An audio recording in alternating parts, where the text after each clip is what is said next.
là, Nathalie Bala. On accueille Nathalie Bala, présidente du jury, co-présidente de La Redoute.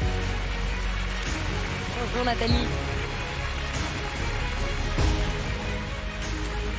Bonsoir Nathalie, merci d'être avec nous. Alors c'est vrai, on a vécu, non, on continue à vivre une année, enfin des journées complètement folles. Alors, on a beaucoup parlé des transformations que nous vivons tous et que vit ce secteur du e-commerce. Mais pour vous, qu'est-ce qui ne sera plus comme avant? Quelles leçons vous retenez déjà de ce qui s'est passé et qu'est-ce qui va influencer vos actions dans le futur?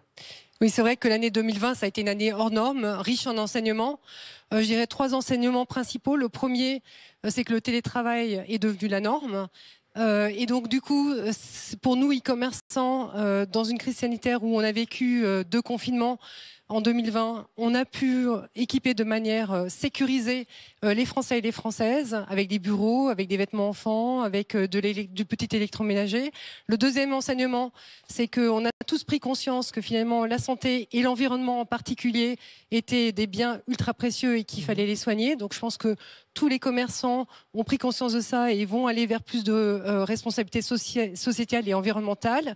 La Redoute, par exemple, a lancé le site La Reboucle, qui est un site de vente de seconde main et d'achat de seconde main. Et le troisième enseignement, je dirais, c'est le fait que le digital et l'e-commerce est maintenant partout. C'est-à-dire que même les petits commerçants et les plus petits commerçants se sont mis au digital. On l'a vu, le premier confinement, tous les réseaux relais, colis, mondial relais, etc. ont dû fermer parce que les commerces étaient fermés. Lors du deuxième confinement, 80% des points relais étaient ouverts parce que tous les commerçants s'étaient mis à l'e-commerce et étaient devenus des points de click and collect. Et donc, du coup, on continuait à tisser du lien avec leurs clients. C'est peut-être ce qu'il faudra retenir de cette pandémie, c'est que désormais on parlera du commerce. Après c'est tout. Voilà. Et puis il y aura cette ombre. Alors justement, un mot sur La Redoute, gouvernance à 2 têtes avec Éric Courteil. Vous avez repris il y a déjà quelques années. Voilà. Qu'est-ce qui fait votre succès selon vous? Parce que là, il y a quelques jours à peine, on fêtait les 1 milliard d'euros de volume d'affaires. Alors, je pense que d'une part, en fait, La Redoute, c'est une marque iconique qui est connue par l'ensemble des Français et des Françaises. Donc, en fait, une référence en termes de confiance.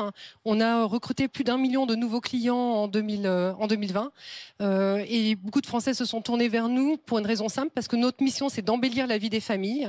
Donc, on a accompagné les familles dans cette période un peu inédite pour finalement réorganiser leur quotidien, aménager leur intérieur, équiper les enfants et pouvoir leur apporter des solutions en toute sécurité.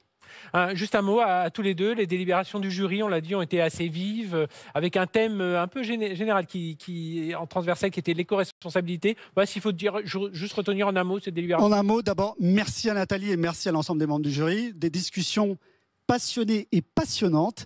Et un palmarès, vous allez le découvrir, qui est vraiment remarquable, avec un point commun. C'est que c'est le reflet d'une nouvelle approche du e-commerce, une approche où la recherche de valeur n'est pas simplement dans la performance, mais également dans la quête de valeur et la quête de sens. Eh bien, c'est ce qu'on va découvrir ensemble. Je vous propose de revenir un peu en arrière. Allez, on se repositionne il y a 8 mois. On va découvrir un zapping un peu de tout ce qui s'est un peu passé au tout début. Rappelez-vous, on s'est mis en mode bouclier. On découvre ça dans notre zapping.